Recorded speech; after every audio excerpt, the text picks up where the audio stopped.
సహజంగా ఏ మనుష్యుడైనా అన్ని అనుకూలమైన పరిస్థితులు ఉన్నంత వరకు సాగిపోతాడు.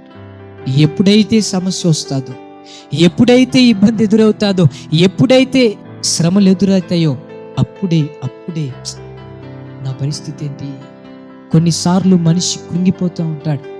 దైవజనమా, ఏ క్రైస్తవుడు తన జీవితంలో ఎదురైన ఏ పరిస్థితిని గూర్చి కృంగిపోకూడదు. ప్రతికూలమైన పరిస్థితిలో కూడా అనుకూలతను మనం కలుగు చేసుకుందాము గాక.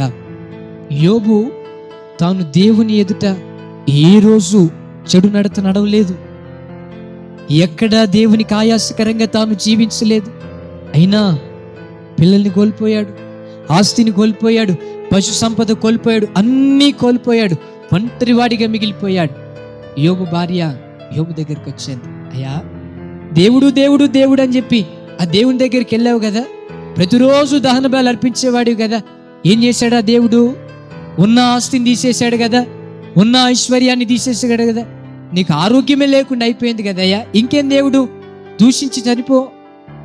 యోబు స్థానంలోనే గనక వేరే వాడున్నాడు అనుకో, ఈ దేవుడు వద్దు ఏమొద్దని చెప్పి వెంటనే దూషించేవాడు. కానీ యోబు ఏం చేశాడు తెలుసా?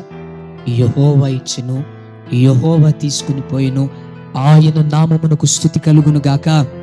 యోబుకది ప్రతికూలమైన పరిస్థితి. ప్రతికూలమైన పరిస్థితిని స్తుతించడానికి అనుకూలమైన పరిస్థితిగా మార్చుకున్నాడు. నీ జీవితంలో చిన్న కష్టం రావటంతోనే, చిన్న ఇబ్బంది కలగటంతోనే, ఏం దేవుడి దేవుడు, ప్రతి ఆదివారం మందిరానికి వెళ్తున్నాను కదా, ప్రతి నెల దశంభాగం ఇస్తున్నాను కదా, ప్రతి వారం మందిరంలో పరిచర్య చేస్తున్నాను కదా, నాకే ఎందుకు ఈ బాధ, నాకే ఎందుకు ఈ శ్రమ, నాకే ఎందుకు ఈ కష్టం? దేవుని మీద సనుగుతున్నావేమో.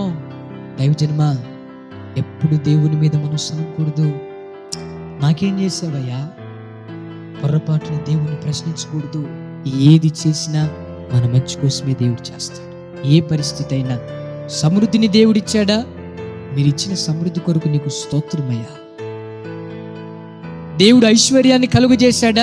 మీరు కలుగు చేసిన ఐశ్వర్యం కొరకు నీకు స్తోత్రమయ్యా. దేవుడు ఘనత కలుగు చేశాడా?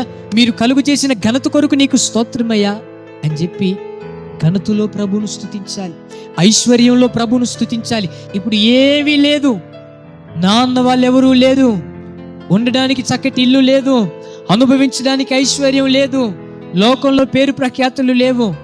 అయినా ఐశ్వర్యానికి మించి ఐశ్వర్యవంతుడైన దేవుడు నాకు